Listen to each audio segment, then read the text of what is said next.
Hey guys, what's up? My name is Shadul Khanuri and I'm a graduation student. So, I want to be a physics teacher in my future, and that is why I'm here with this lecture series of physical thermodynamics for degree students. So, as you can see, here the reference book I'm using is Heat and Thermodynamics by Mark Zemsky and Richard H. Ditterman. So, without further ado, let's get going.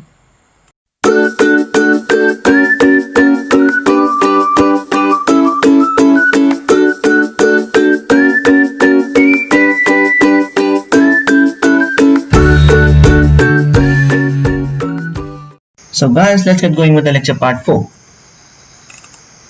Lecture 4 में हम लोग पढ़ने वाले हैं Maxwell's relations.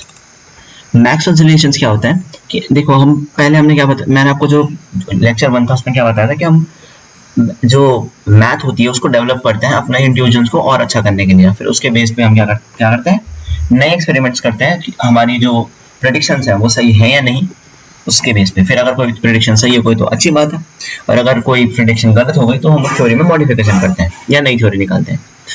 इसी तरीके से हमने इस डेवलपमेंट में एक स्टेप और आगे लिया और क्या किया, डिफरेंशियल कैलकुलस लगा के हमने जो ये हमारे पास कैरेक्टरिस्टिक फंक्शंस थे वो वीडियो 1 से या लेक्चर 1 से, वो हमने मॉडिफाई किया और हम ले आए मैक्सवेल्स इक्वेशंस का एक सेट। वैसे हम नहीं लाए, वो मेरे साथ में को जो महान साइंटिस्ट थे वही लेके आए थे। तो अब क्या किया, हमने सिंपली एक थ्योरम अप्लाई किया। ये एक डिफरेंशियल इक्वेशन का एक वो थ्योरम है। इसके हिसाब से if a relation among x y and z exist in such a way that z can be expressed as dz is equal to partial derivative of z with respect to x at constant y dx plus partial derivative of z with respect to y as constant x dy।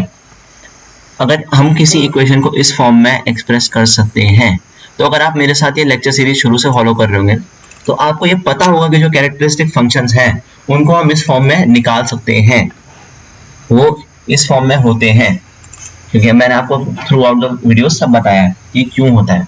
जब हम आप equations देखे भी होंगे आपने कि इसमें हम इनको इस फॉर्म में वो कर सकते हैं, और फर्स्ट लेक्चर में मैंने इसके बारे में बताया था स्पेशली कि इसको कैसे, ये आता कैसे है ऐसे इस फॉर्म में। सो इफ यू, मैं इसको दोबारा एक्सप्लेन नहीं करूंगा, और अगर आपको ये एक्सप्लेनेशन चाहिए तो मैं डिस्क्रिप्शन में फर्स्ट वीडियो का लिंक डालूंगा। आप लेक्चर सीरीज को शुरू से देखिए ताकि आप मेरे साथ फॉलो हो पाए इस पूरे कॉन्सेप्ट में। ठीक है, तो हमारे पास ये जो इक्वेशन मिली है हमको, अगर इस इक्वेशन के फॉर्म में कोई भी इक्वेशन है तो अगर हम जो फर्स्ट टर्म है इसको m मान लें और जो सेकंड टर्म है उसको n मान लें फॉर सिंप्लिसिटी से, तो ये फॉर्म हो जाएगा dz is equal to m dx plus n dy। फिर क्या होगा कि जो del m over del y at constant x है वो इज इक्वल टू होगा del n over del x as constant y। मतलब अगर हम इसका पार्शियल डिफरेंशिएशन करेंगे वो इक्वल टू होगा इसका पार्शियल डिफरेंशिएशन। ऐसा कैसे, लेट्स लुक एट इट। देखो हमारे पास m है, तो अगर हम ये वाला टर्म निकालें del m over del y at constant x is equal to हो जाएगा, अगर हम मतलब इसका डबल, इसका जो ऊपर वाला टर्म है उसका डबल डेरिवेशन डिफरेंशिएशन होगा, तो ये हो जाएगा d square z over d x into d y. Simple enough. अब देखो यहाँ नीचे दोनों टर्म वेरी होना शुरू हो गए ना, तो ये बाहर से कांस्टेंट टर्म आ नहीं सकते, कांस्टेंट एक्स या कांस्टेंट वाई हम लिख नहीं सकते, क्योंकि इन दोनों में से कोई भी कांस्टेंट होगा तो डिफरेंशिएशन क्या हो जाएगा, नॉट डिफाइंड हो जाएगा, क्योंकि अपॉन वाली पार्ट जीरो हो जाएगा। ठीक है, तो अब हम फिर से n का करते हैं। चलो अब with respect to x with constant y is equal to क्या हो जाएगा, del square z same over del x into del y। Simple enough. अब अगर हम इस वाली इक्वेशन को फर्स्ट पुट करें और इसको सेकंड पुट करें, तो फ्रॉम इक्वेशन 1 एंड 2 हम क्या बोल सकते हैं कि ये वाला टर्म इसके इक्वल है, क्योंकि ये दोनों तो सेम है। तो देखो वही हेंस प्रूफ कि ये ऐसा होता है। अब अगर हम इस थ्योरम को इनमें अप्लाई करें, इसमें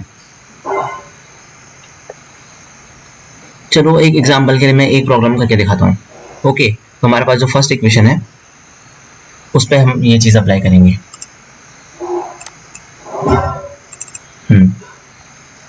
फर्स्ट में हमारे पास क्या है कि डेल यू क्या हो जाएगा, ओवर इज इक्वल टू हो जाएगा del u over del we,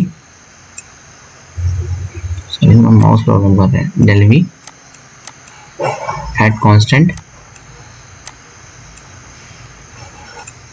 तो अब अगर हम मैक्सवेल्स इक्वेशन जो है वो कुछ कंडीशंस के अंदर हम इसको यूज कर सकते हैं।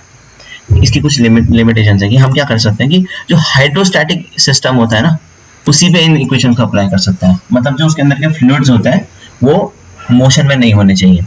उसके बाद क्या हो जाएगा, जो उसके रेसिप्रोकल्स है ना, रेसिप्रोकल्स जो इन इक्वेशंस के हैं, मतलब अगर हम इनके दोनों साइड्स को इन्वर्ट कर देंगे, मतलब ऊपर न्यूमरेटर को डिनोमिनेटर में और डिनोमिनेटर को न्यूमरेटर में, क्रॉस में एक्सचेंज मत करना, वो फिर उसका मतलब चेंज हो जाएगा, हम कर भी नहीं सकते क्योंकि उसमें अलग अलग टर्म्स कांस्टेंट है।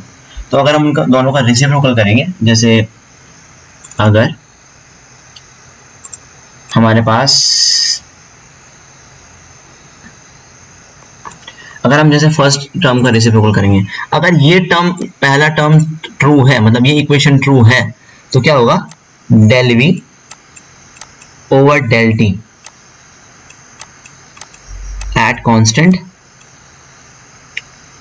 एंट्रोपी इक्वल्स होगा minus del P, sorry del S over del P, क्योंकि रेसिप्रोकल दोनों साइड होगा, एट कांस्टेंट वॉल्यूम।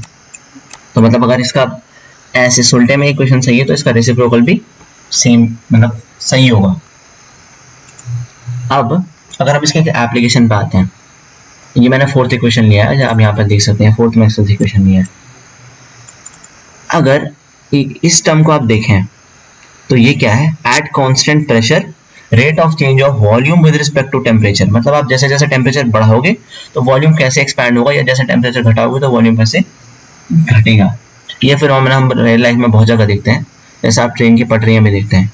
तो इसको बोलते हैं हम expansivity, rate of change of volume with temperature at constant pressure. अब देखो, अगर आप कोई आयरन बार लो या कोई भी सिस्टम ले लो एक, ठीक है,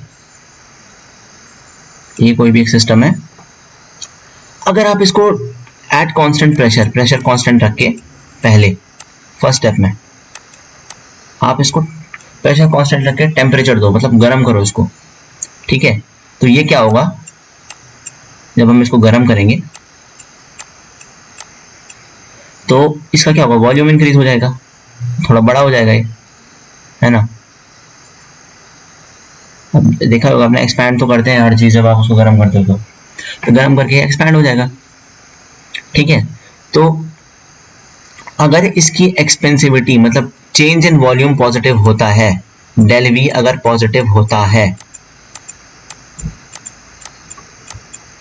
तो क्या होगा, सामने वाला टर्म नेगेटिव होगा, तो ये जो पार्ट है, तो जो चेंज इन एंट्रोपी होगा ना, डेल एस, वो नेगेटिव होगा। अब इसका मतलब क्या होगा, अब देखो, अगर आप इस जो आपके पास ये है, ये सिस्टम है, अगर आप सेकेंड स्टेप में क्या करो, आप टेम्परेचर कांस्टेंट कर दो, मतलब इसका टेम्परेचर इधर उधर मत जाने दो, इसका टेम्परेचर T1 से T2 पे गया,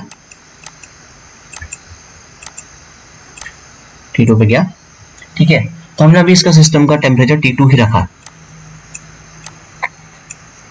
तो सिस्टम T2 पे ही है। थोड़ा डायग्राम थोड़ा खराब बन गया, सॉरी, इसके लिए थोड़ा मतलब इसका साइज इतना ही रहेगा, छोटा नहीं होगा ऐसे इतना जल्दी।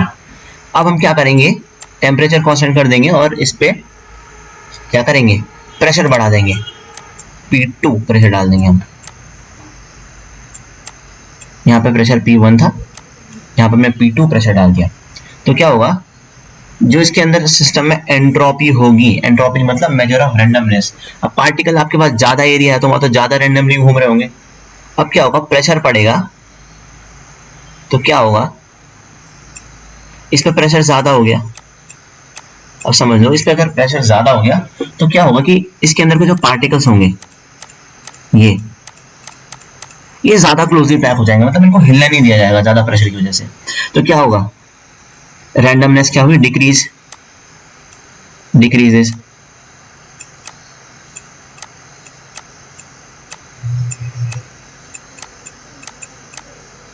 ठीक है, तो एस डिक्रीज हुआ, इसका मतलब क्या हुआ, एस नेगेटिव है। ओके, अब एस नेगेटिव का मतलब ये था। अब तो देखो हमने इस इक्वेशन का यूज कैसे किया, कि हमने अभी आपको एक्सप्लेन करके बताया कि जब कोई सब्सटेंस एक्सपैंड होता है तो उसकी और कांस्टेंट, उस पर प्रेशर कांस्टेंट होता है, तो जो टेम्परेचर हम उसको देते हैं तो टेम्परेचर के साथ साथ वॉल्यूम इंक्रीज होता है।